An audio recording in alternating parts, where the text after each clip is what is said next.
Unlock the power of rental properties as a wealth building tool. The cornerstone? Effective tenant management. It's not just about rent collection, it's about screening rigorously, conducting regular property inspections, and being responsive to maintenance needs. This leads to tenant retention, minimizing the cost of churn. Pricing your rental? It's a fine art.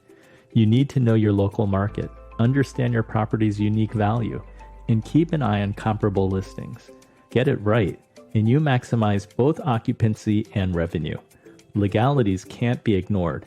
From crafting foolproof lease agreements to understanding eviction laws, you need to be on solid legal ground. This ensures you're not just a landlord, but a smart one. And let's talk long term. Rental properties aren't just a monthly paycheck, they're a long-term investment. With the right approach, you're not just earning, you're accumulating wealth. Your property appreciates and your portfolio grows, setting you on a path to financial freedom. Now, I have clients who have rental properties, so I've heard stories where the good tenant makes all the difference because there are those who have had bad tenants and then they said, I do not want to be a landlord. Dustin, can you talk a little bit about, like, maybe you can share a challenge you faced with dealing with tenants, how you resolved it, just as a lesson for somebody who's considering becoming a landlord? Well, I'm going to say this, and it really comes from I really wanted passive income. I didn't want to work at all. So I hate talking to tenants. I've done it in the past. I don't want to talk to tenants. So what I do instead, like I don't want to get the calls at 3 a.m. Hey, the toilet's leaking, or this happened, or that happened, or my son got arrested, so I had to bail him out, so I can't pay rent.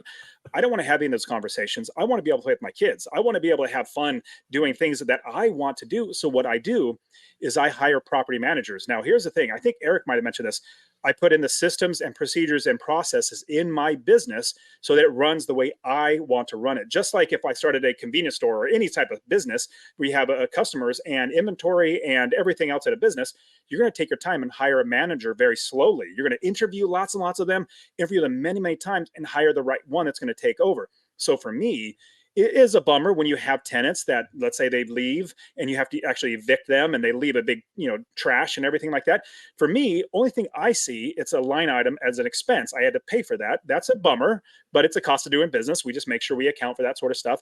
But I don't personally deal with any of that stuff because I've hired a property manager. And a lot of people ask me, well, Dustin, how do you afford a property manager? Well, I said a little bit earlier, I don't have to get a job to get a property manager. My tenants pay for that. And I don't buy the property unless the property management is accounted for before I buy it. With that, still making $250 a month in passive income. That's like I said, my suggestion. But with tenants, there are going to be problems that come up, but we account for those problems in our expenses. There's vacancy factor that we account for, like how much of the year will it not be rented? Also repairs, also capital expenses, like if a furnace goes out. So we account for those expenses. And the biggest thing, the reason why I like $250 a month as the minimum for me and my students is because it's a huge buffer. Now I feed my family with the passive income from all of my properties. On top of that, if there was something big that happened, a roof goes out. Well, if you're only making, let's say, $100 a month in passive income from every property, that's only $1,200. If you're making $50 a month in passive income, that's only $500 extra. Well, you don't want to have to dip into the money you feed your family with if you have a big problem. So that's why I make sure everything's accounted for. But man, I love having property managers. I wouldn't say that they actually enjoy it. They enjoy managing properties. I have property managers, lots of them, and they manage all my properties and they do a fantastic job. So I don't have to do that. I can go back to play with my kids.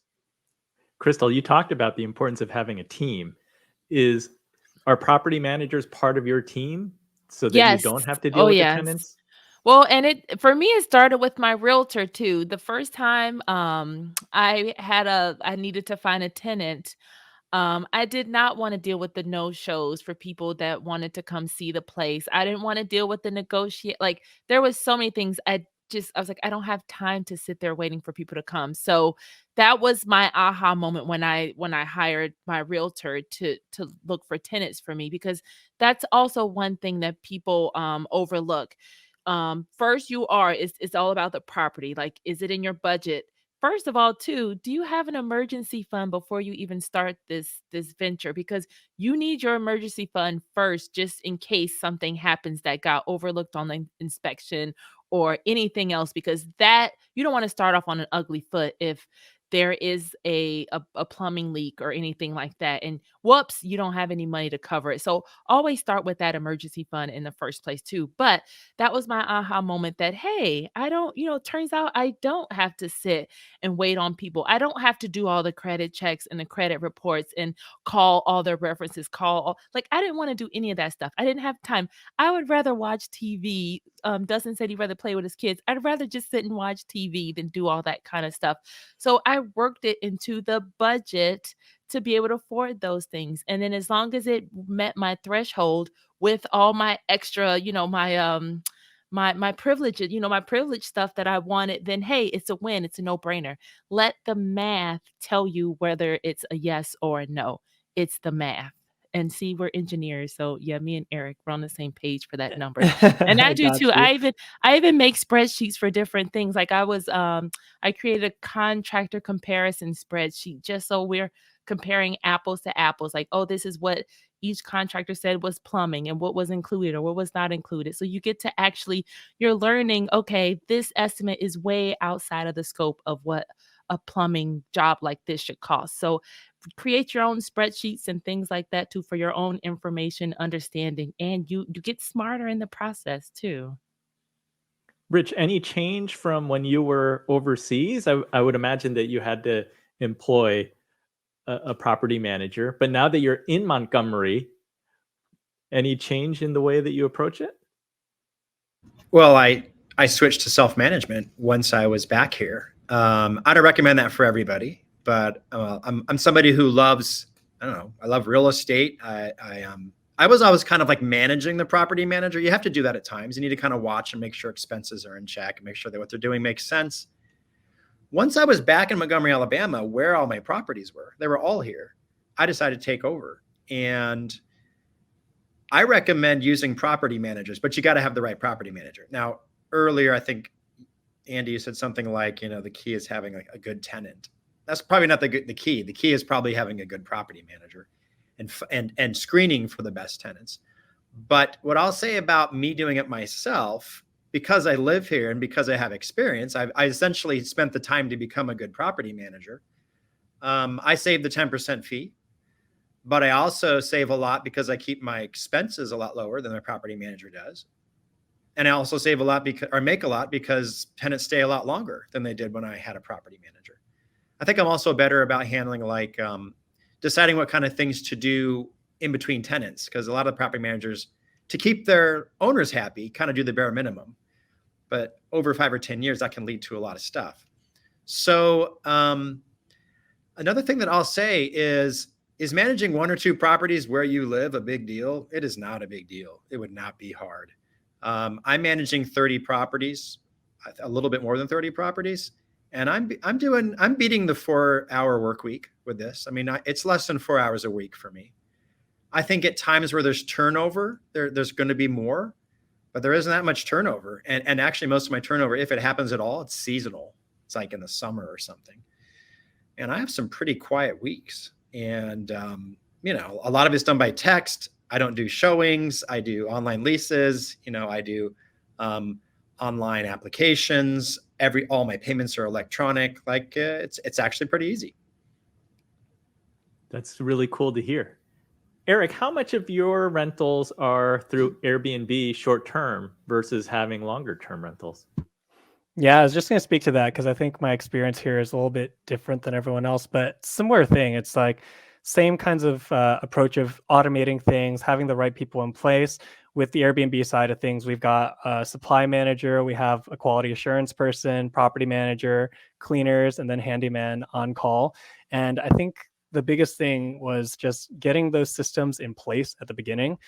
When I first started, I tried to do all of it myself. And I think that's the like classic beginner real estate investor mistake where it's like, no one else can do this better than me. That is the worst thought I had, right? If a cleaner's been cleaning for 10 years, of course, she's going to clean the Airbnb a lot better than I can. Same thing with property management and all of that. And I think what I found at least is the opportunity cost of my time like continuing to manage properties, even though it wasn't that much time, it's just like the sporadicness of when things popped up, especially for Airbnb. There's always like random things happening at random hours. And with so much turnover, it like hours wise might have added up to like 2-3 hours a week across the 7 properties, but or 7 units. But it just like it kept making me context switch during the day. So at some point I'm like, okay, you know what, let's hire a property manager instead so I can focus on growing other parts of the business, starting to explore development and all those other things.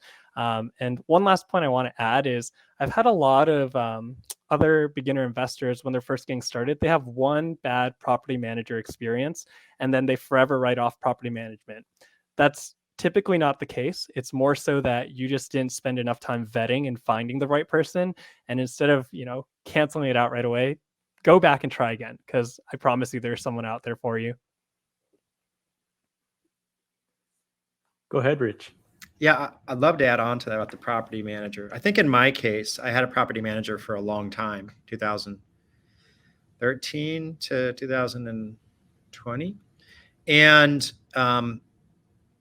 there was always like, giving him feedback, telling him what you'd like, telling him what you want to see, letting them know that you didn't think that was the best way to handle that. And I was able to, I think, always steer things in the right direction, and they were able to correct. And I think if they weren't able to correct, then you might have to fire them and find another property manager. But I'm just saying that's possible. You can give your feedback, let them know what you need, tell them what's wrong, and a lot of times they can correct. A lot of great advice. So thank you for that. We're going to move on to segment 4.